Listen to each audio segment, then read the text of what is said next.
So it's Samara here from Youth Speak, and we are here with another episode of the Speak Real podcast. And today I'm really excited because I am here with a special guest. His name is Shawn Avery, and we will be talking about just some of the struggles that he's overcome through his life. And we believe that storytelling is one of the best ways to empower our youth. So we'll be continuing to do that every week in our podcast. Hey guys, how's it going? I've been with Youth Speak for 8 years now. Love every moment of it, and hope everybody gets a little something about from my story and my own personal experiences. Wow, that's really cool. You have been with Youth Speak, I think, the longest time that I've known at least a speaker. And how has your experience been throughout?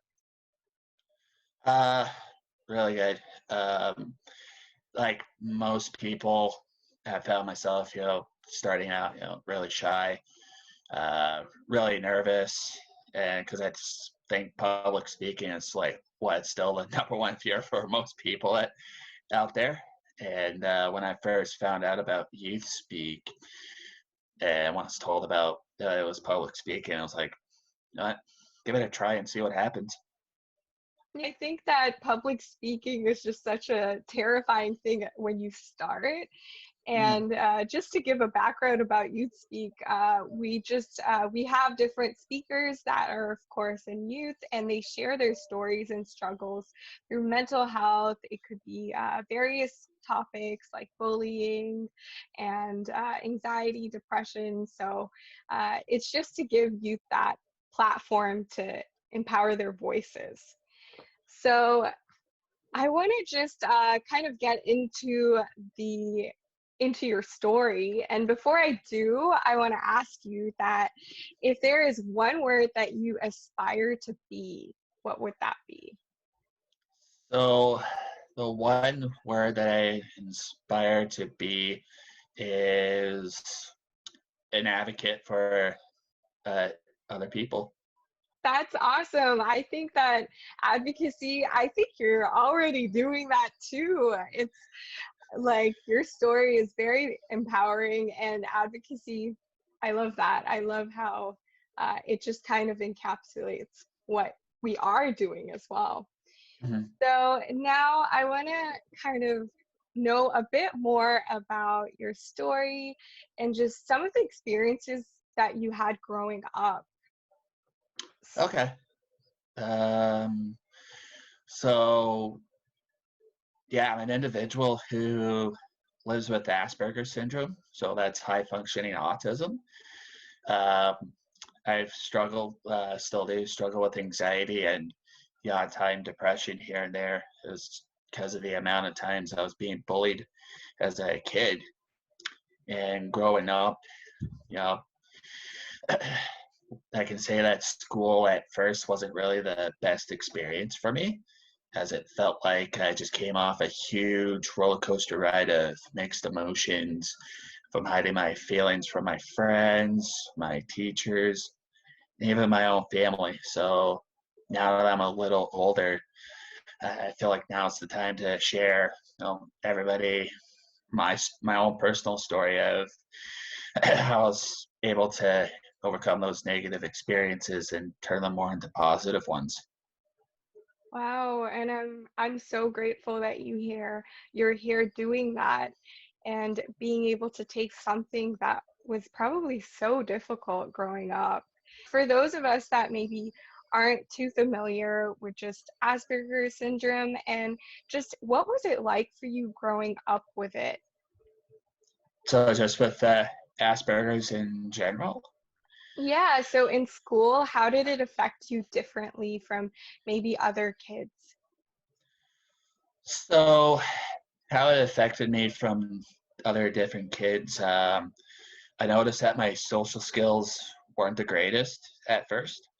Um, a little bit too. It really affected certain fine motor skills that I still struggle with, like one of them being able to write my own name being an example, right? Mhm. And I would talk about a similar subject that I'd be really interested in. Like for me personally, and still is today, is dinosaurs. So you know the Jurassic Park or the Jurassic World movies, right? Yes, I love dinosaurs. Yeah, for Jurassic Park, I'm sorry, you threw me completely off because I love those movies too. Even like I feel like high school and middle school, just growing up, it's already so difficult because you have to Hmm. face so many of these social challenges. Hmm. So having Asperger's on top of that is, I can understand just how much of a struggle it was. And what are some of these struggles that you faced during your high school? You mentioned that you faced instances of bullying and mental health issues. Yeah, so I'm actually gonna take you back a little bit. So this was just years before I found out about Asperger's. When I was 11 months old, actually, I've had my first experience with anxiety, believe it or not, and it was to Wow. thunderstorms. And what I would do in a reaction, I would roll up in a fetal position movement. I would break out in hives, rashes, and even make myself vomit a lot. But thankfully, with some mindfulness skills, breathing exercises, with the help of my parents, I can say that fear of thunderstorms is long gone. Wow, that's incredible. To think that at 11 months that someone can experience anxiety. Hmm. Um, Nowadays, anxiety is talked about when you're older, at least in high school, but nobody really talks about that an 11-month-old child can have it. And I think what's really interesting is also the fact that when you had it, it wasn't just, that you were scared of thunderstorms, but you would have these physical reactions with it. Hmm. Yeah, like the Hmm. interesting fact too is this is when I before I found out about my diagnosis of Asperger's. Um, a lot of it too had to do with certain sensory issues like loud noises, constant flashing lights, I think is another one as well. Yeah, so the sensory issues really heightened those experiences for you.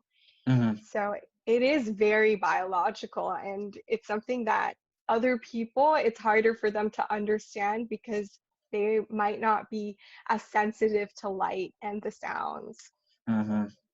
hmm So now, how did you overcome some of these issues? I know that you mentioned with the bullying in high school.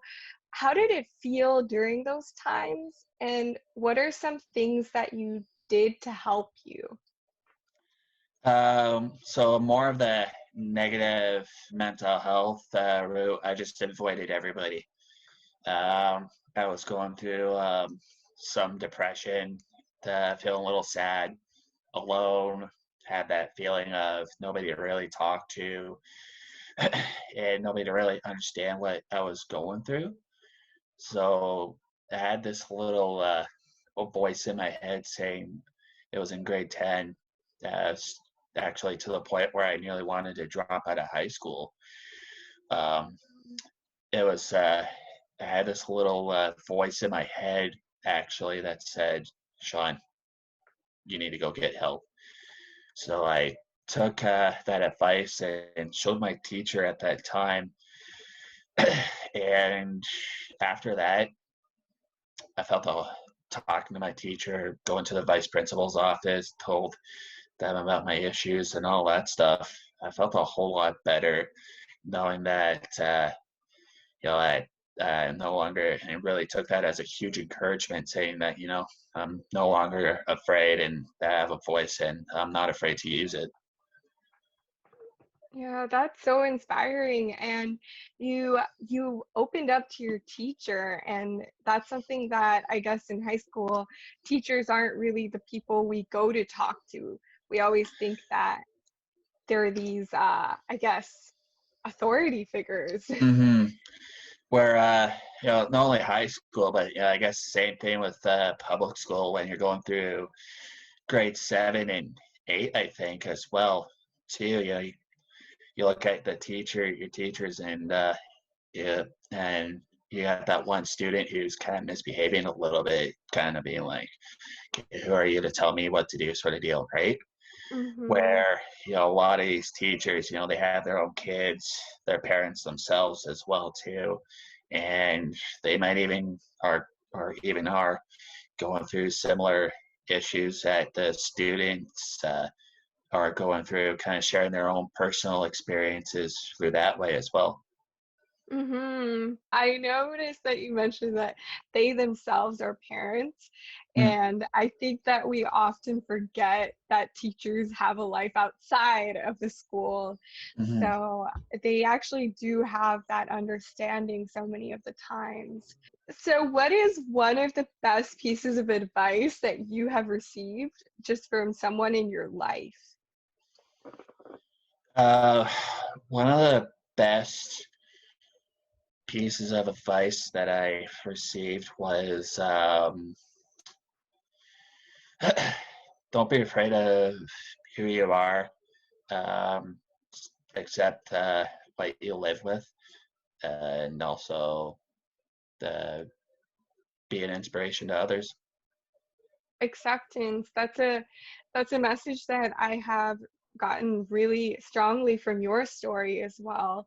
And I think this is something that a lot of youth in high school, middle school, growing up, they experience this idea that um, fitting in, the need to fit in, Mm-hmm. and when they can't, it creates such a negative experience for us. Mm-hmm. So I think that is a really good thing, just self-acceptance as well. And if you could go back in time, Mm-hmm. what message would you share with other people? Maybe some people that are going through the same struggles as you had gone through. Don't be afraid to ask for help. And that we're all in this together. Hmm. Thank you so much. That message really does.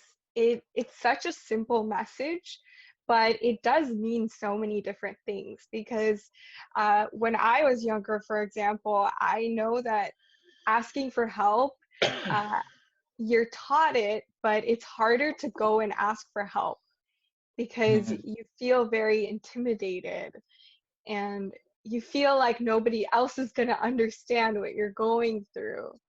Oh yeah, definitely. Hmm. So, also for why do you think it's so important for people to, I guess, speak about mental health when they're younger and just for youth mental health? I think it's pretty important because you hear about it a lot, whether it be on the media or whatever, that people are generally are afraid to talk about it, right? But I do a lot of the Bell Let's Talk mental health week, I believe, Hmm. and even shared my whole story on Facebook um, one year, and even from like 3 or 4 of my friends, or even peers that even my mom works with, uh, on Facebook. Even they started just from reading my own story. Even they started they started to share their own personal experiences, and they messaged me saying, "You made me feel a whole lot better." Share about my own experiences of anxiety. That's so heartwarming. Mm-hmm. That's really great. It's that positive ripple effect that we can create in the world where by sharing our stories, hoping that someone else is able to have the courage to speak up, it is really inspiring. Mm-hmm. And these feelings of anxiety that you felt growing up, how did you kind of overcome those feelings specifically? So it's actually still helping now. I am a runner, and I feel like going out for a run really helps me out, get some fresh air in, even go out, join a few people uh, who are doing the same thing as well. Mhm. Yeah, awesome. Thanks so much for sharing that. And who has been one of your biggest supporters just through your whole journey? Um, my mom definitely helped me out, whether it be like helping me trying to figure out my own independent living, to somebody to come and really talk to whenever I'm feeling down as well. Small things like that. Yeah, that's really great, Sean, and thank you for sharing your incredible journey with us and just Okay. some of those challenges and how you faced them. I know that I have been really inspired by your story as well. And also, I want to ask you one last question, which is if you could describe yourself in one word that you are, what would it be?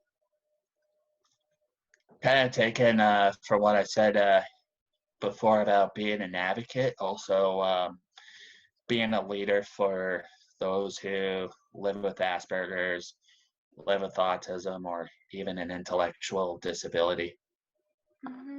That's amazing. Thank you.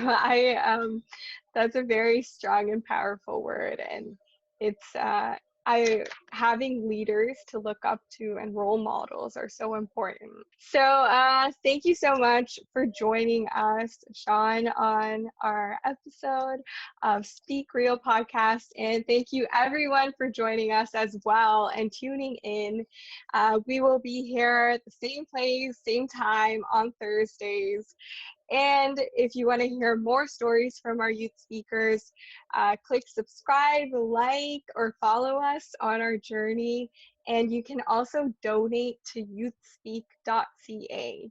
So if you want to help support our Youth by Youth projects, you can find out more information there and just help support youth mental health awareness.